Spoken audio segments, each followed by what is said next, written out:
Thank you so much for supporting The Way of Success and George Johnson Ministries. Our ministry started from humble beginnings in Prattville, Alabama, with a clear word from the Lord. We preach the word, help the hurting, and love people. Our vision is quite clear. We reach the lost, transform lives, and equip believers to live in victory, success, and triumph. We operationalize the vision by the church going beyond its four walls and into the community using the platforms of television, radio, social media, conferences, and much more. Please partner with us today. You can do so by downloading the Givelify app. When you download the app, go to the search engine and type in The Way of Success Christian Fellowship. Under city and state, type in McDonough, Georgia. The rest is easy. Thank you again for supporting The Way of Success and George Johnson Ministries.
Mama's gonna buy you a mockingbird.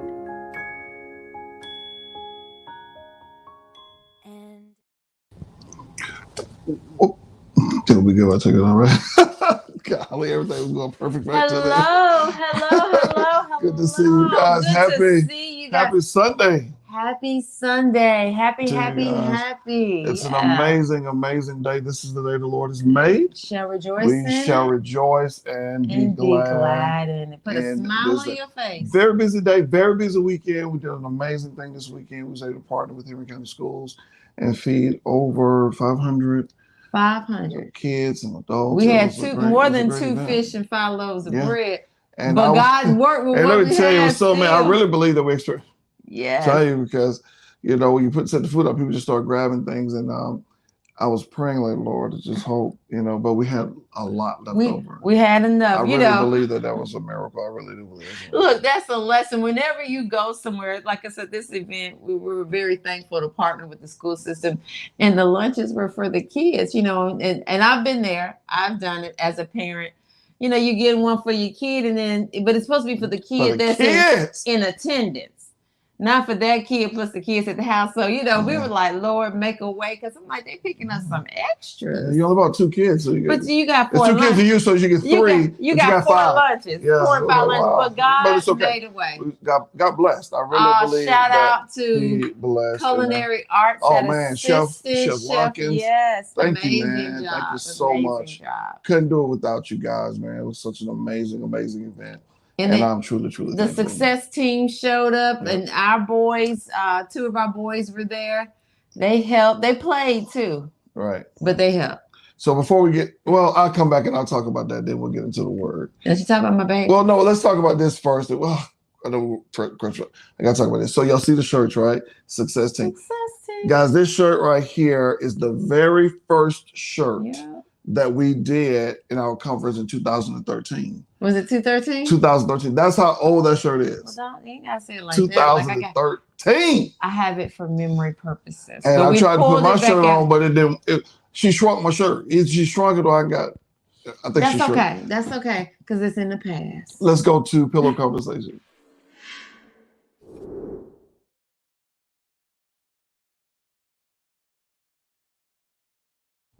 Okay, we call this Pillow Conversations. Now, my wife actually seen this one because I wanted to make sure that I didn't tick nobody off, or I was trying to be politically correct. Okay. When I did this one, because everybody's so sensitive, and I didn't want to do anything to cause a problem or anything. So I'm gonna show you guys this picture because this is like interesting conversations Kim and I have. We were just sitting around the house talking.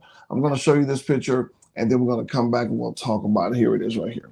So looking at that picture right there, it says, because I raise young men, and we're always trying to show them how to be gentlemen, or even if that's a thing anymore, I'm not sure. But if you look at that picture right there, well, some people. Well, I'll tell you my story at the end. But who do you think deserves the seat?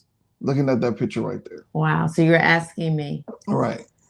I mean, that's so interesting because when you look at that picture, all of them deserve the seat. Right. All of them. So, all of them deserve it. All of them have special dynamics that qualify them to get the seat. So then you got to start thinking about equity. Equity is trying to make the field as level as you can. So I said, and now don't get me wrong, and it's all in dynamics, right? I've been pregnant. Sometimes you barely holding yourself. I'd have had little kids, and some of them been a little thicker than the others. Your arms are tired. I haven't been a senior, but I remember my father had health issues. He could barely stand. I've never been on crutches, but I'm thinking, again, I've never been on crutches, and I don't recall all of the conditions with the guy with the crutches, but I was like, who probably could stand up? And it's hard to say because you don't know the full dynamics. Right. The longest, I was like, the guy on the crutches might need That's to right. sit. I will give it to the guy on the crutches. I will give it to the guy with the crutches. He seems like he's the Papa most. look like he handling that cane. He seems like he's the most hurt out of everybody. Yeah. Right. So if it was a seat in there, I would give it to them. The nursing mother, she's nursing. The white, it's just white man, he's doing well, and the other woman, she's doing really well. Carrying herself. So I would probably give it to B. That's the thing. I'm just thinking the guy on the crutches probably can't stay up too long, but that's kind of hard to say. Silly conversations, but we try to teach gentlemen, and like you say, what is the right thing to do in certain situations. I don't know.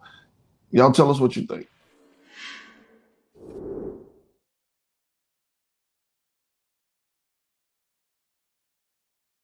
All right, guys, we got an amazing word for you today. We just finished a series and we were talking about the laws that govern marriage. Then when I was preparing this message right here, guys, here's what I want to say.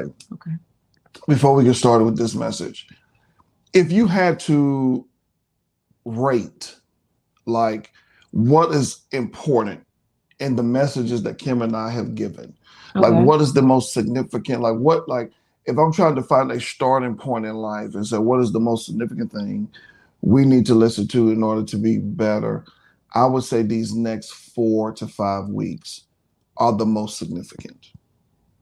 I believe so. I think it's very serious. And let me say why I say that, because this is the message I really believe that changed Kim and I's life for the better. Now, what I'm talking about here now, we've had messages that we heard messages on marriage, preached by Michael Moore, changed our like, man, that's, we used to realize what we're doing wrong. But we first heard this message back in 2003. In 2003, we joined a church called Revelation Church in Montgomery, Alabama. When we joined this church, my pastor, his name was Pastor Calvin Washington. He's Apostle Calvin Washington. At that time, Pastor Calvin Washington in 2003 preached this message: the lullabies of Satan. Yeah. The lullabies of Satan. And that message, and the reason I'm saying that is because sometimes in life you will get to a place where you're no longer dreaming again. Yeah, you're no longer thriving again. Your marriage is status quo. Your life is status quo. I call it, you just treading. Right. You're not making any movement. And what the danger of that is, and I'm going to get to that in my message, the danger of that is that you would think it's normal. You'll think it's normal. Because you're not if you're not drowning. Right. But you also ain't going nowhere. You're not going anywhere. And so many people can only tread for so long before you lose ground. And here's the thing, Kim, about that. I like what you said about that with treading water, is because some people think as long as my head is above water. We've heard that before.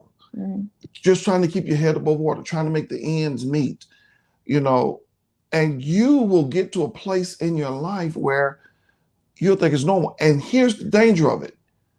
You fall into non-resistance. Yes, that's the danger. That's the dangerous place. And you're no longer resisting anymore. You're no longer resisting anymore. So our background text for this, even though we're gonna go to the scripture about resist the devil, we're gonna go there. We talk about how to fight and how to come out. But our background text for this passage is this right here. It says, "Be sober, be vigilant, because your adversary, the devil," it tells you exactly who he is. He ain't your friend, he ain't your buddy. "As a roaring lion, walketh about seeking." He's actively looking. Actively, every day, he's looking. Why is he looking? Because he wants to devour you. Wow. He is not playing. His agenda is very simple. He's actively looking at you now. So when I was looking at that, Kim, when I started preparing this message, I went to YouTube. Okay. And I watched the video because I'm not no animal person like that.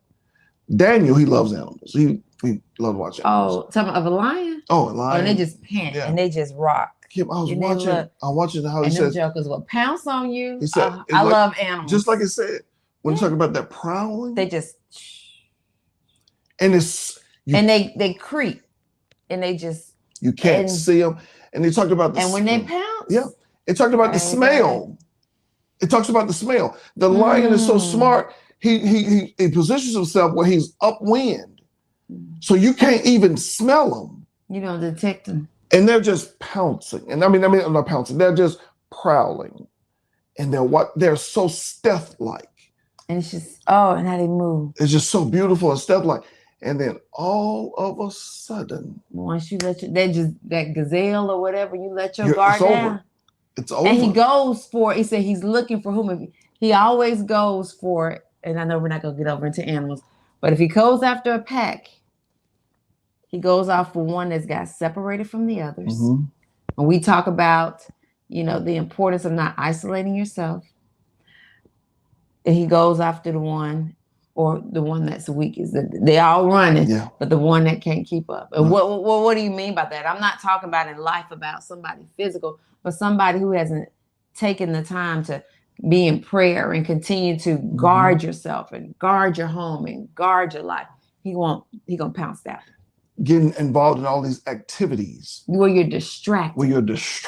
You're distracted from about how you need to handle things in your home and in your marriage. You're distracted. You don't see what's going on with your kids. You're distracted. You're not taking care of your health. You're distracted. You're not handling business. He pounces. Now, and looking at what you just said, it says he's seeking whom he may devour. A lot of times, as husbands and wife, you're looking and you're guarding yourself. But your spouse. But your children. Your kids. See, he's seeking. He's watching your home. He's seeking. He's watching. He's prowling. And he's seeking. And you're so busy out here chasing the dream or chasing whatever. You're just distracted with everything. And he's sitting there and he's watching. And at the moment, he pounces and he comes in to devour. Another thing I wanted to explain about this message is a lot of times we think the devil looks like what we see on TV. Scary. We think the devil is like this scary. Think about it. Anything scary. Anything scary that comes your way, you going the opposite way. Exactly. You're not going to let it get up on you. You're not going to let it in your home. You're not going to let it near your kids. No. You're not going to do that. So the enemy is not going to come at you scary. It's not like that. Because you're going to anything that looks normal, anything that looks abnormal, you're going to back up. You're going to back up from that. Like, wait a minute. See, number one, you got to understand that Satan and his tactics are attractive. That's why the Bible tells us. Clothing. That's why the Bible tells us. He says, "Be wise as a serpent, harmless as a dove. harmless as a dove." The Bible tells us. He said to be slow to speak, but quick to listen. He said, "Give soft answers to turn away wrath. Don't give grievous words, contention." He said, watch and pray. Keep your eyes open. Keep your eyes. See, now close your eyes. The end it's not. Listen to it. Listen. The enemy is not the wolf horn. No. Can I tell a story? Go ahead. And this is not necessarily as we're getting into about marriage. We're just talking about being on your guard. I remember. But we're laying the groundwork for. We're laying the groundwork, and people used to. When we had the church back in Prattville, I used to watch people. People would come in and just leave their kids and walk off, and I would tell people, it's our ministry. And I watched my kids, and I said, people will come and they let their guard down. Yes. I said, the church is a hospital too. People will, as the co-pastor of the church, my husband knew at any given time, I was subject to get up and walk, and I walked to see what's going on. You was a co-pastor? Well, you know, he said women can't preach. Okay, well, that's another service for another day. I heard that on YouTube the other day. Hey, whatever. Lord have mercy. They ain't read anything about it. They ain't even read the Bible. Well, listen, I don't care what was going on in the service. If I felt the need to walk and go see what was going on with my kids, and I'm one of them tiptoe mamas. Mm-hmm. You don't know I'm coming. I'm a gently come up because I want to hear what's going on. But that's because I understood you watch and you pray. The Bible says your adversary, the devil, is like a roaring lion. He's talking about the characteristics of how the lion hunts. He's like this, and he's seeking.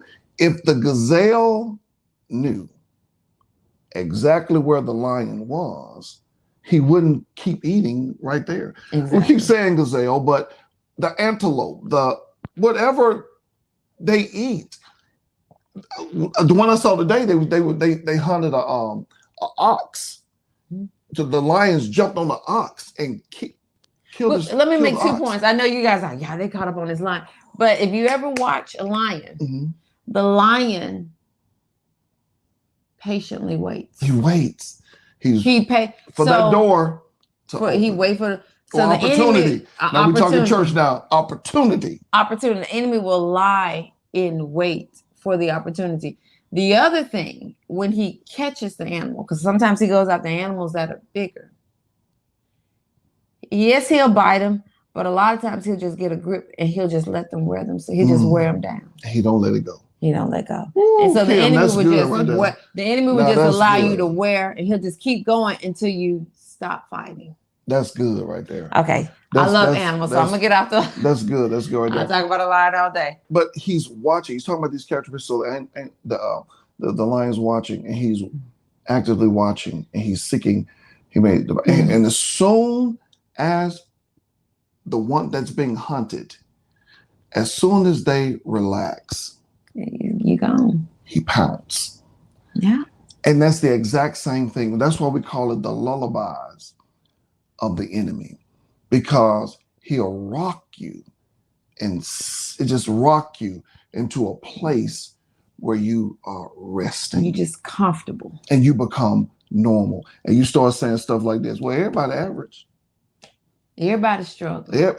Everybody's struggling. Everybody, your body break down, and then everybody gets sick. Older, everybody gets sick. I told a guy one time. Worn out. I told a gentleman one time. We was talking about the power of healing and different things like that. And I was so excited about this message I got about healing. So I was telling the man about it, and the man told me, he said, "Well, everybody got to die from something." I was like, "Well, some folks sleep. Don't you want to sleep away?" I mean, some folks sleep. He said, "Everybody got to die from something." Well, why would you want to die from a sickness?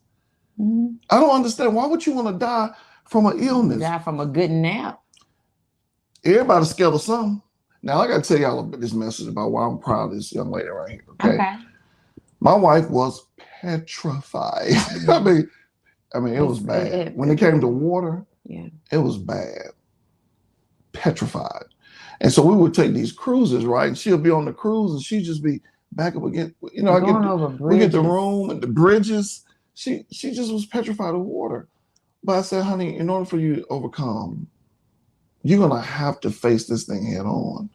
And she did. It's like, you got to get in the water. I was like, And she's a swimmer today.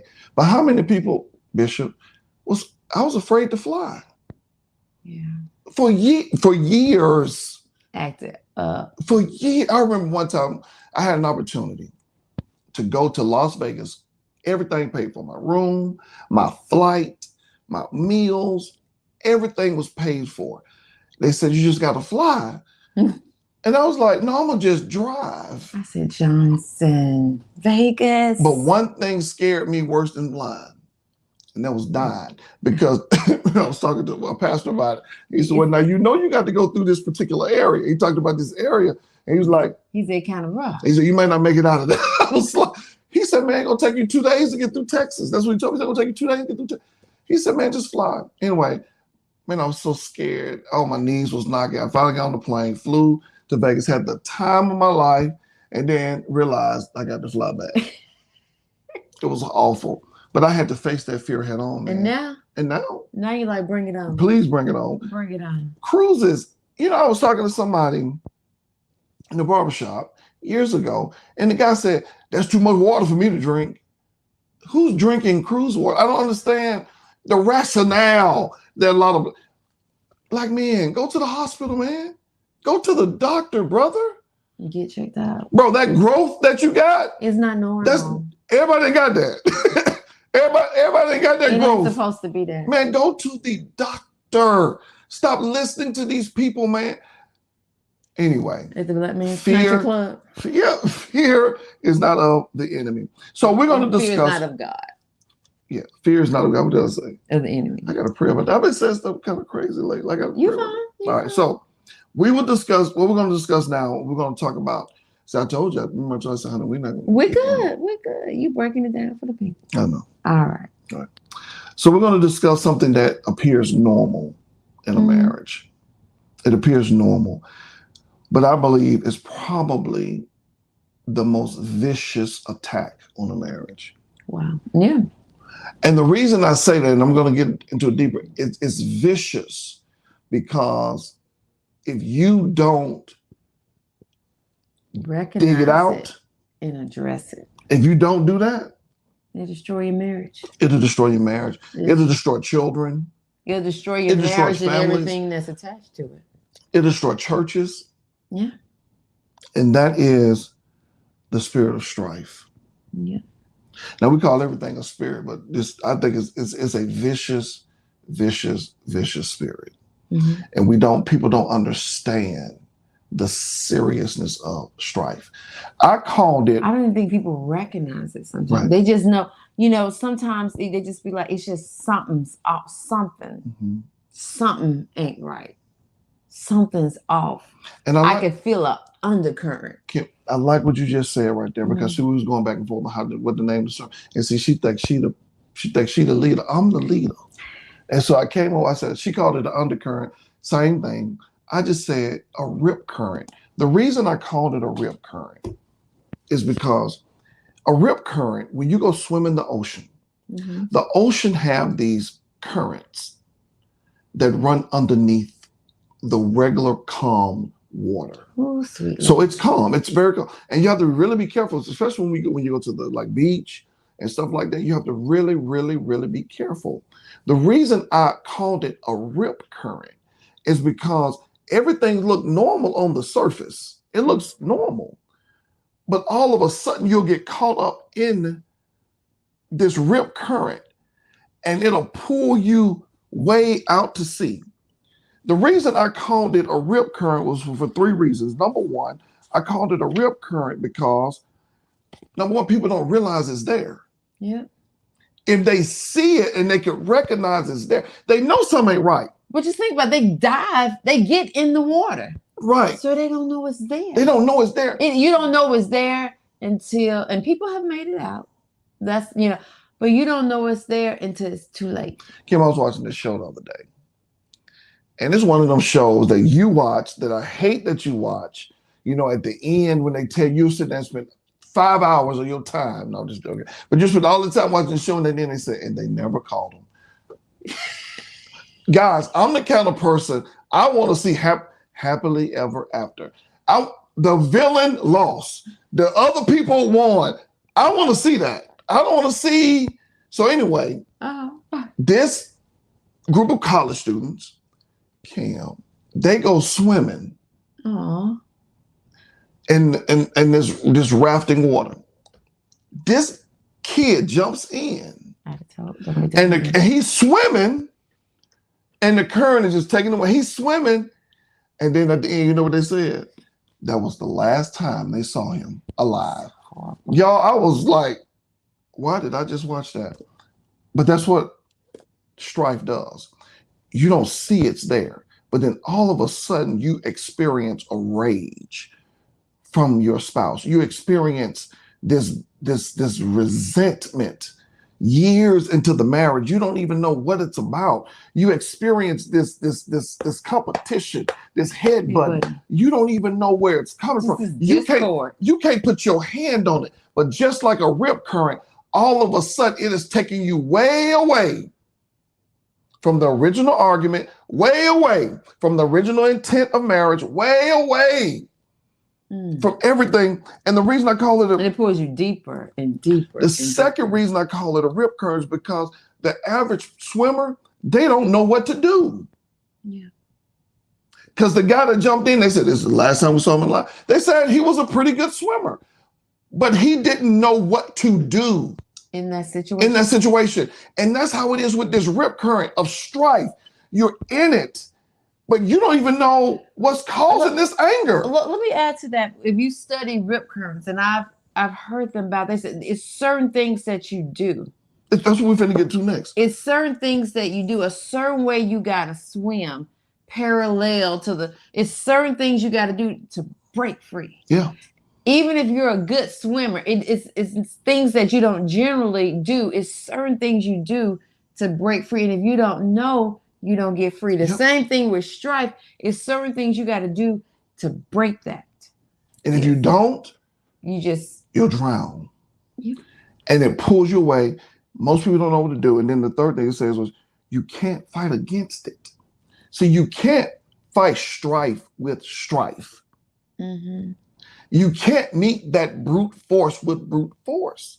Mm-hmm. So the only way you get out of a rip current is that when the current is pushing you away, you ride the current and you swim away from it. Mm. That's the only way you ride it and then you swim away from it. So what does it mean? You have to get to a place where you say, you know what? I'm not going to swim away from it. I'm not going to let strife in my life. In any kind of way. I'm going to stay away from that. I'm gonna stay away from this because this thing goes. So whatever I have to do to make it work, whatever I have to do to fix it, whatever I got to do, I'm gonna do that. You can't fight it. You can't fight it with strife. You can't fight it with force. You can't fight it that way because it's so. What is it? A root of bitterness. Yeah. You got to get down to the root of that thing, and the only way you get down to the root of that thing sometimes is through the power of deliverance, forgiveness. Because think about when you said that root of bitterness, and a lot of times with strife, it grows. Right. And so if you don't get down to the root of that, you might just be, I like to garden and I like flower. You might be picking something off the top, but if you ever dealt with a weed, you can go out there and just, cut the top off. It's coming back up. It's coming back up. You can go and trim it down again. It's coming back up. And that's what happens. Until you get down and you pull all those roots up, it's going to keep coming and it's going to keep coming and it's going to keep coming. And the same thing with strife. And the fact that it has probably been there and it's been growing for some period of time before it even came to complete notice of both of the parties in the marriage. Maybe one person was agitated and it grew over time. That thing may have been growing for months. It could have been growing for years. So now you don't even know what the original root of it was, the original seed that was planted. It's going to take some work to get in there and dig that out. And then not only you got to dig it out, but then you got to go through some healing. Because if you ever pull weeds up, usually weeds, if you pull them up, a lot of times those roots have grown and they anchored in. And so even in a marriage, that strife is growing, it's anchored in somebody's heart. Anchored to position. Anchored to position. Anchored to traditions. Anchored to legalism. It's anchored. It's anchored. Deep into their heart and their mind, their soul, because that's their emotions and it's anchored in. And when you dig a root out, if you ever just dug one out, you snatched one out, it usually rips the ground up around it. And nobody likes their grass. So now you got to go and kind of clean it and patch it up. The same thing you got to do. You got to do some work. You can rip it up, but then it's a hole there. And you got to heal that. You got to believe God for healing. Restored. And it has to be restored. It has to be restored. Guys, I'm gonna give y'all just the definition. Next week we'll come back and we'll talk about the types of strife and then how it comes in. Because like I said, if all of the messages that we minister, guys, I really want y'all to get this one. Get this one. We're gonna take our time with this. I don't care how long it takes for us to get this out. I really believe that you can be delivered. Yes, you can. If you fix this one, it'll heal your marriage. It'll heal your church. It'll heal your home. It'll heal your business. It'll heal it. People wonder all the time. They say, well, Doc, why are you so easy going? Because see, I ain't finna let that, not strife. I'm not finna let that. Now, I can get upset. I'm normal. I can get all that stuff, but not that bitterness and this strife. You got that current, that constant undercurrent going on in your home. So what is strife? Strife is selfishness or selfish ambitions that leads to contention. It's a subtleness, undercurrent that's there that causes contention.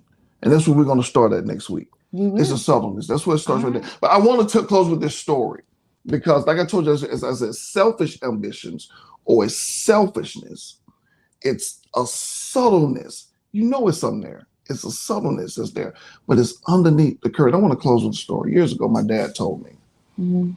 He came from a denominational church. And the reason I was saying it because I put that picture of you shouting, you acting like you shouting and stuff on Facebook. And then my cousin May said, Bishop so-and-so would be really proud of you, right? I got to go back on Facebook and look at the comments. Right. That was one of, and people don't understand, that was one of the biggest Pentecostal groups in Alabama at one time. where my father, that ministry, where they came from. You know what destroyed it? Let me guess, Strife. Strife. My father told me, he said, man, we had one of the biggest Pentecostal movements in Birmingham. He said, but we could not agree on baptism. One faith, one Lord, one baptism. He said we could not come to an agreement. And because of that, it was splintered and fractured into different segments. But we're going to talk next week. That's the same thing happened to Paul. The Bible says, separate them for the work that I've called them to. And when he talks about that, we always look at that part, but it was something that led to that, that separation. And a lot of times God's will cannot manifest in the earth because of these differences, this strife, because of all of that. We put it in our politics. Guys, we are the church of the living God. The world is here. We're supposed to be here, but we've come down now and we are, I don't know what's going on. We allow some of the same things. Kim, I was thinking about this the other day. I said, Lord, if I wasn't Christian, just if I wasn't Christian, I didn't know anything about God, Jesus, faith, anything like that. It would be hard for me to be a Christian because I see some of the things that you see. Because of what I see. Because you can't be cutting up just as bad as the world. Right. And we are so coming at each other, pulling people's messages apart, talking about people, seeking. But we're going to talk about all that next week. Strife. Right, Strife. God bless you guys. I hope that was a blessing for you guys. If you don't listen to any of our messages, please listen. It's going to change your life in marriage.